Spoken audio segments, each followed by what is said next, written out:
ఒకసారి ఒక అందమైన ఆహ్లాదమైన వసంతంలో ఒక అడవిలోని ఒక దేవదారు చెట్టు వికసించే ఎర్రని గులాబీని చూసి, ఎంత అందమైన పువ్వు, నేను కూడా నీకులా అవ్వాలని ఉంది అని అన్నది.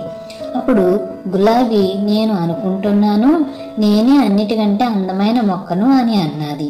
ఒక ప్రొద్దుతిరుగుడు పువ్వు తలను పైకెత్తి, గులాబీతో పాటు ఇంకా అందమైన మొక్కలు చాలా ఉన్నాయని చెప్పింది.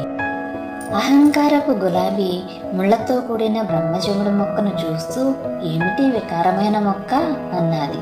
ఇప్పుడు దేవదారు చెట్టు బ్రహ్మజముడు ముళ్లను గులాబీ ముళ్లతో పోల్చేసరికి గులాబీ విరుచుకుపడింది.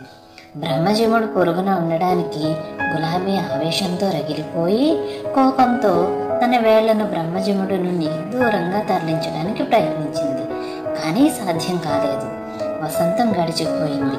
వేసవి రోజుల్లో వర్షాలు లేకపోవడంతో మొక్కలు మరియు జంతువులకు నీరు అవసరమై జీవించడం కష్టంగా మారింది. ఒకసారి వాడిపోయిన గులాబీ పిచ్చుకలు తమ ముక్కులను బ్రహ్మజముడిలోకి గుచ్చి ఉంచి తర్వాత ఆహ్లాదంగా ఎగురుకోవడం చూసింది. గులాబీకి ఏమీ అర్థం కాలేదు. దేవదారు చెట్టు వివరించి చెప్పింది, పక్షులకు బ్రహ్మజముడు నుండి నీరు వస్తుంది అని బాధిస్తుంది, కానీ బ్రహ్మజముడు పక్షుల బాధను చూడడం ఇష్టపడదు అని చెప్పింది. గులాబీ సిగ్గుతో తలదించుకుంది.